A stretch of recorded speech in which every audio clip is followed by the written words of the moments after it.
నెల్లూరు జిల్లా కావలిలో వైసీపీ విస్తృత స్థాయి సమావేశం జరిగింది. డిఎస్సి అక్రమాలపై కూటమి ప్రభుత్వం మాజీ ఎమ్మెల్యే రామిరెడ్డి ప్రతాప్ కుమార్ రెడ్డి తీవ్ర స్థాయిలో మండిపడ్డారు. కావలిలో ప్రస్తుతం జరుగుతున్న అభివృద్ధి పనులన్నీ గత ప్రభుత్వ హయాంలో మంజూరు చేసినవేనని స్పష్టం చేశారు.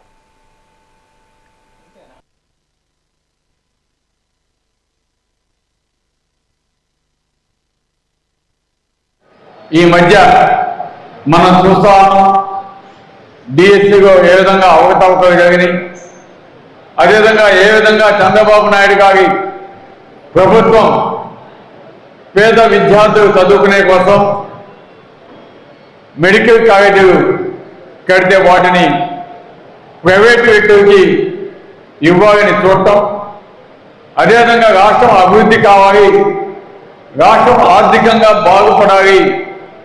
ఆర్థికంగా బాగుపడాలంటే మన రాష్ట్రంలో ఉన్న తీర ప్రాంతాన్ని ఏ విధంగా యూటిలైజ్ చేసుకోవాలి అని ఆలోచించి జగనన్న 4 పోర్టు 11 ఫిషింగ్ హార్బర్స్ ప్రారంభిస్తే ఈరోజు ఈ ప్రభుత్వం కట్టిన పోర్టులని ప్రైవేట్ వ్యక్తులకి ఇవ్వటం, అదేవిధంగా ఏదైతే మత్స్యకారుల కోసం ఫిషింగ్ హార్బర్స్ కడితే వాటిని ప్రైవేట్ పరం చేస్తామని చెప్పటం, అదేవిధంగా కొన్ని కంపెనీలకి ఇవ్వటం, అదేవిధంగా ఈరోజు అభివృద్ధి అని చెప్పి ఏ విధంగా అవినీతికి పాల్పడుతున్నారో మనం చూస్తా ఉన్నాం. వీటన్నిటి మీద కూడా దానికి నిరసనగా ముఖ్యంగా డిఎస్సిలో జరిగిన అవకతవకలకి నిరసనగా అనేక మంది విద్యార్థులు చదువుకున్న యువకులు ఈరోజు ఉద్యోగాలు ఎగ్జామ్స్ రాసినా కూడా వారికి న్యాయంగా రావాల్సిన ఉద్యోగాలు రాక ఏ విధంగా ఈ కూటమి ప్రభుత్వం అక్రమాలకు పాల్పడిందో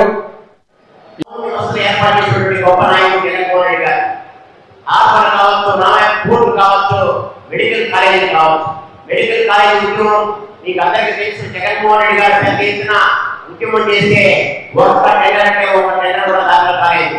అది వైఎస్ఆర్ కాంగ్రెస్ పార్టీ గొప్ప విజయంగా ఈ దేశంలోనే మొట్టమొదటి విజయంగా కూడా చెప్పు. ఎందుకంటే ఒక్క టెండర్ కూడా మిగిలేదు అంటే జగన్మోహన్ రెడ్డి గారిని చూసి ఈ రాష్ట్రంలో వైఎస్ఆర్ కాంగ్రెస్ పార్టీ నాయకుల్ని కార్యకర్తలు చూసి ప్రభుత్వాలు సైతం భయపడుతున్నాయని చెప్పి సందర్భంగా తెలియజేస్తూ రాబోయేది సార్వత్రిక ఎన్నికల్ని మనం సమర్థవంతంగా ఎదుర్కోవాలా.